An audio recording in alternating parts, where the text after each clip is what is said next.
Olá pessoal, tudo bem com vocês? Espero que sim, que seja tudo certo aí na vida de cada um aí neste momento. Eu sou o Ed e esse é meu canal aqui no YouTube, Edival Leite Líder Coach. E sejam muito bem-vindos, né, aqui a este canal.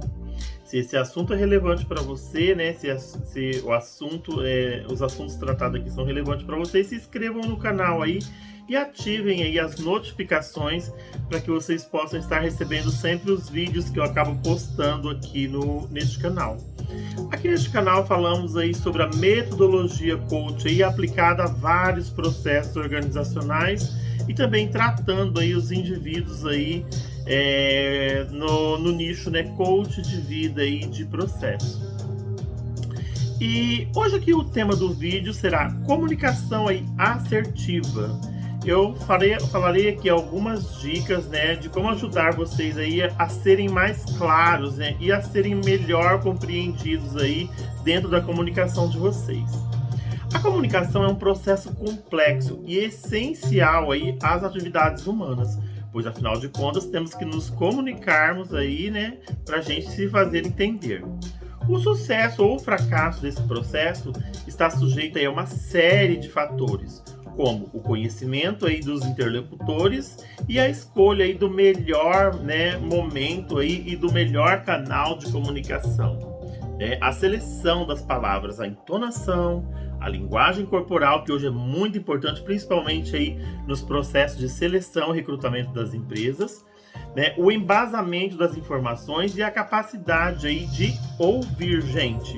É muito importante a gente saber ouvir antes de qualquer pronúncia.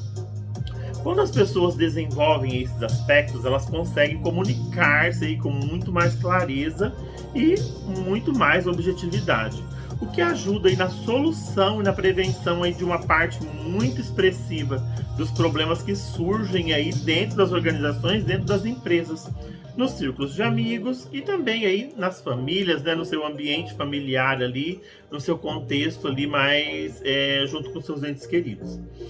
E se você deseja tornar aí a sua comunicação mais eficaz, eu vou falar algumas dicas hoje aqui no vídeo, né, que podem te ajudar aí, né, nesse processo. Uma das dicas legais que eu achei aqui, gente, conheça um pouco os seus interlocutores. Você tem que conhecer, né, como isso funciona. Todo processo de comunicação, ele precisa de, no mínimo, o quê? 2 pessoas, senão não há comunicação, né? Que alternam entre si as funções de emissor e receptor das mensagens. Um vai falar, o outro vai ouvir. O outro vai ouvir, o outro vai falar. E essas pessoas que participam do processo são conhecidas como o quê? Interlocutores. Então você que está falando também é um interlocutor, né? Você que está ouvindo também é um interlocutor. E para que a comunicação ela seja eficaz, é importante conhecer minimamente aí as pessoas que vão ouvir o que você tem a dizer. Você tem que conhecer para quem você vai falar, né? E que modo você vai falar, de que jeito você vai falar. Por exemplo, a mãe que diz aí ao filho adolescente para arrumar o quarto, né? E o presidente da empresa que comunica aí os novos objetivos organizacionais aos funcionários são 2 exemplos de comunicação aí completamente diferentes entre si. Concordam ou não? O que vocês acham quando eu falo sobre isso? Então, o assunto que eu quero dizer, né, o nível de linguagem, o grau de formalidade, a escolha das palavras, entre outros aspectos, elas mudam completamente aí, dependendo do contexto e das pessoas que estão aí envolvidas aí nesse processo, tá, gente? Então, não é tão básico assim, né? Você tem que saber com quem você vai falar para saber o modo que você vai falar. Uma outra dica interessante: selecione o melhor canal de comunicação, né? Você tem que saber de que jeito você vai falar, como você vai falar. Por exemplo, você demitiria aí um funcionário por WhatsApp? Por incrível que pareça, tem empresa que faz isso, né, gente? Mas não é o correto. Convidaria aí um amigo para um churrasco em sua casa aí por meio de um e-mail totalmente formal ali, né? São coisas distintas aí. Provavelmente não, né? Ninguém demitiria por WhatsApp, né? Espero eu. E também não convidaria aí de modo formal por um e-mail para convidar para um churrasquinho. Então, os canais de comunicação escolhidos, eles são considerados aí inadequados para essas situações. Então, a gente tem que saber o contexto, qual canal que eu irei utilizar, dependendo do que é o assunto, do que seja. Há contextos como o de demissão, em que a interação presencial ela é necessária, dada a seriedade do assunto, pois estamos tratando de vidas humanas, aí, de seres humanos, de pessoas. Em contrapartida, o e-mail ele é considerado aí um canal mais formal e oficial, sendo a melhor escolha para assuntos de trabalho que dispensam a presença física, mas não para uma conversa aí informal, né, entre amizades, entre amigos. Então, repararam nesses dois exemplos que eu estou dando aí, como que funciona isso, né? Então, para isso, analise o tipo de comunicação aí que você tem pela frente e avalie aí o canal de comunicação mais apropriado aí para ele, de que modo você vai utilizar. Se é um churrasquinho entre amigos, um WhatsApp, gente. Mas se é alguma coisa, né, mais importante, o certo seria um e-mail bem formal. Uma outra dica legal, adeque as palavras aí ao seu nível de linguagem. Temos que saber nos posicionar de acordo com o ambiente que estamos. Os vocabulários que utilizamos aí nas interações, elas também devem ser aí adequados ao contexto de comunicação e ao nível cultural das pessoas com quem conversamos. Você não vai falar com seu chefe, com o diretor, do modo que você fala com seus amigos, né, gente? Então, tem jeitos aí que a gente vai se comunicar. Por exemplo, assim, uma professora primária que conta uma história aos alunos pequenos, ela usa determinadas palavras, já repararam? Que são completamente diferentes daquelas que são utilizadas entre, vamos dizer um exemplo, entre advogados, juízes em um tribunal. Já repararam isso? A linguagem coloquial ali, a linguagem totalmente formal, né? E de modos diferentes. Então, em cada situação, precisamos empregar palavras mais simples ou mais elaboradas, aí, mais coloquiais, como eu disse, né? Ou mais formais, aí, né? Se o contexto assim exigir.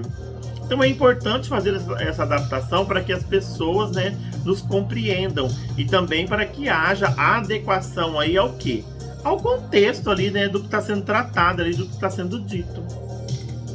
Então, um nível de linguagem errado aí, ele pode ser similar a usar o quê? A uma camiseta regata aí em um casamento ou um terno na praia. Olha que contexto, né? Completamente diferente, né? E distinto, né? É um exemplo bom, né? Isso. Uma outra coisa, não seja prolixo. O que é prolixo, Ed? Você já conversou com alguém aí que enrola demais aí e não vai direto ao ponto? Temos muito isso, né? Então, isso é ser prolixo, gente. Essas pessoas que abrem uma série de parênteses e não concluem nenhum deles, né? Apresentam uma comunicação prolixa, que a gente chama. Ou seja, que não tem ali uma certa objetividade, né? A gente não tem a objetividade ali dentro do contexto. Então, isso é muito importante. E é preciso que as pessoas utilizem a menor quantidade possível de palavras para transmitir aí a mensagem desejada de forma completa. Geralmente observamos isso dentro das entrevistas aí, né, que são feitas. Às vezes a gente faz uma pergunta objetiva e a pessoa, né, ela vai enrolando ali, vai usando uma linguagem prolixa ali para não chegar, né, até o ponto final. Por isso, selecione as informações aí que são fundamentais para a compreensão aí da mensagem e elimine aí os detalhes que são desnecessários. Isso é uma dica muito legal, gente, principalmente a você que está fazendo aí uma entrevista de emprego, né, se candidatando a alguma vaga. Uma outra coisa aí, atente-se para a entonação e a linguagem corporal. Como eu disse lá no começo do vídeo, hoje a linguagem corporal, né, ela está sendo fundamental aí. No caso das interações presenciais, né, das entrevistas presenciais, das conversas presenciais, precisamos nos lembrar aí de que a comunicação não depende apenas das palavras que escolhemos. Eu falo que hoje a postura corporal, o tom de voz, as expressões faciais aí e os gestos, eles também têm os seus significados próprios. E hoje a maioria, né, dos headhunters, dos recrutadores aí, eles estão usando essa linguagem corporal. Já ouviram falar de rapport, gente? O cérebro humano leva de 4 a 5 minutos para se identificar com a outra pessoa. Eu tenho isso aqui, né, no meu canal aqui em alguns vídeos.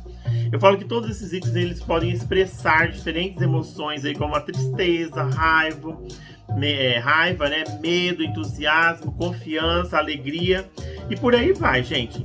Tudo pela linguagem corporal você consegue saber isso. Olha só que coisa, né? Sabiam disso ou não? Portanto, saiba que na sua comunicação eficaz, aí a linguagem corporal e o discurso propriamente dito, eles precisam ser consistentes um com o outro. Caso contrário, poderá haver aí incoerência e perda de credibilidade. É aquilo que eu falei sobre o rapport, tá, gente? Né? Um recrutador leva de 4 a 5 minutos para criar um rapport. Então, uma outra dica, ouça seus interlocutores aí de uma forma superativa. Tem ouvido aí? Né? No processo de comunicação, é tão importante como saber falar, né, e saber ouvir aí. Eu falo que a gente tem que ter 70% de ouvir, né, e 30% de se comunicar. A escutativa aí consiste em ouvir as pessoas que fazem parte da conversa, não apenas para respondê-las, mas para de fato compreender aí os seus pontos de vista. Muitas vezes as discussões aí ganham tons acalorados, exatamente porque os seus participantes deixam de ouvir aí uns aos outros. E isso é muito ruim, né? Dentro de um diálogo ali, dentro de uma empresa, né? Isso eu falo que se torna algo até nocivo e muito ruim, porque a comunicação é a base, né, da entrega ali de tudo. Então, dessa forma, permita que os outros também expressem as suas ideias. Você tem que saber ouvir aí o que outras pessoas estão querendo dizer.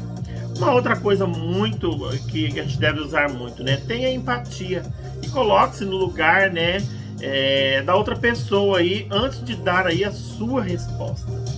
Eu falo que esse exercício aí não é tão complexo, mas muita gente se esquece de fazê-lo aí nas interações do dia a dia, o que provoca grandes conflitos aí dentro, né, dentro das empresas aí, na maioria das vezes. Às vezes a falta de comunicação é o que levou ali a uma certa discussão desnecessária.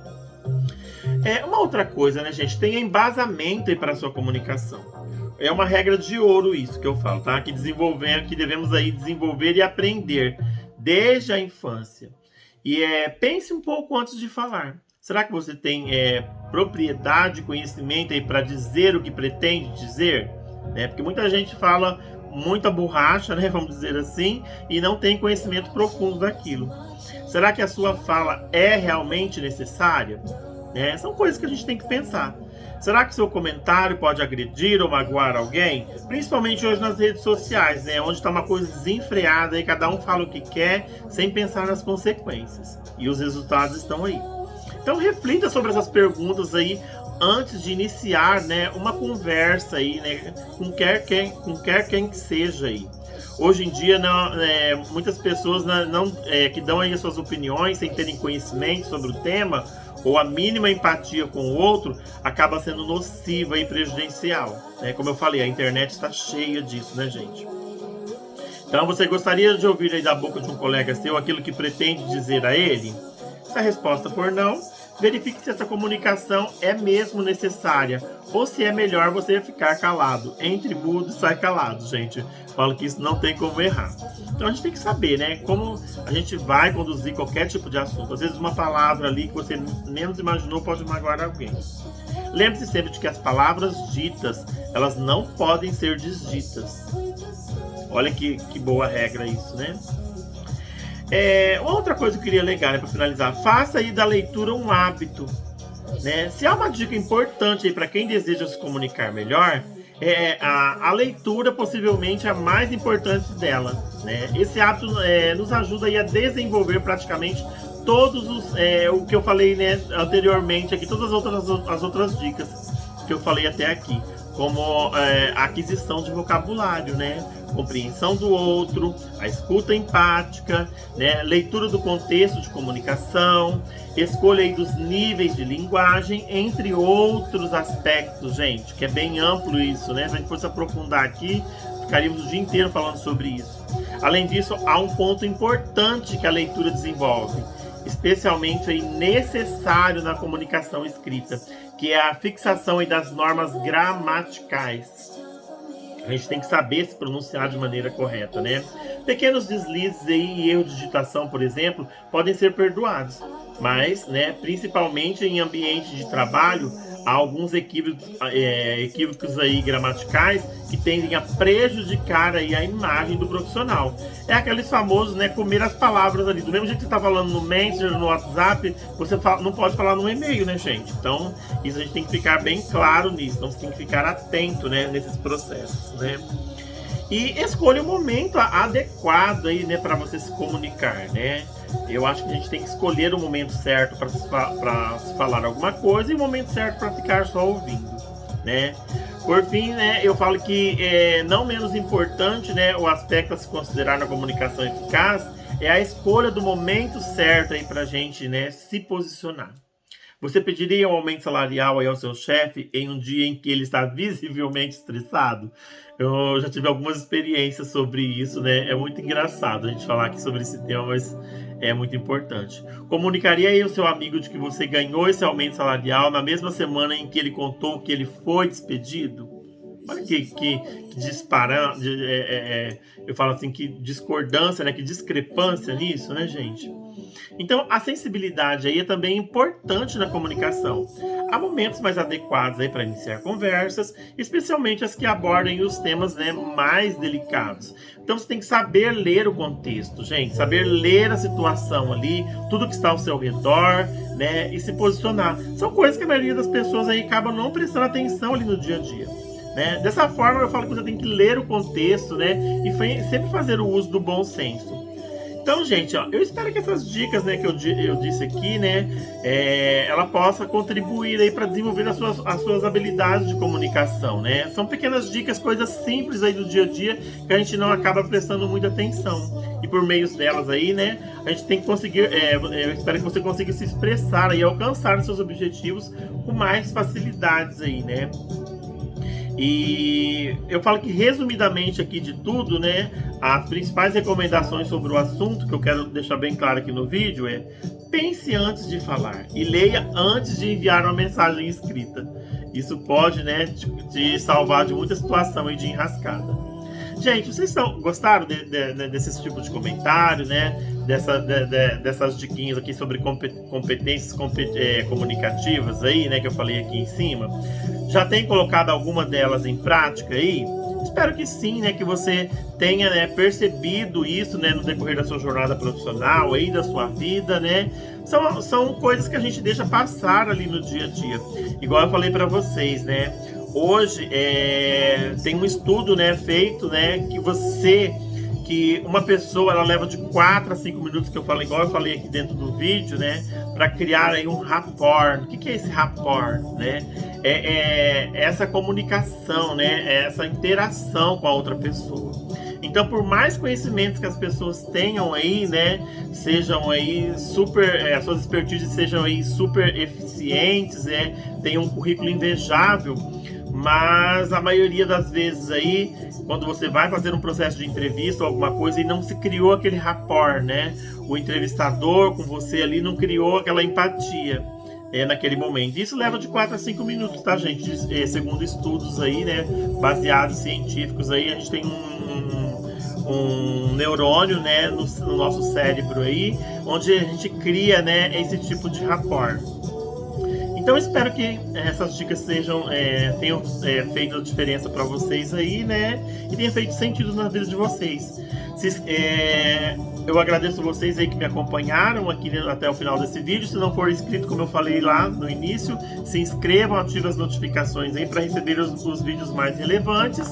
E gratidão a quem me segue aqui no meu canal, né? Que acompanha meus vídeos aqui.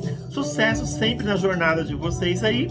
E até um próximo vídeo aí, onde estaremos abordando qualquer outro tipo de assunto aqui relacionado aí à metodologia, a planejamento estratégico, entre outros assuntos. Um grande abraço a vocês.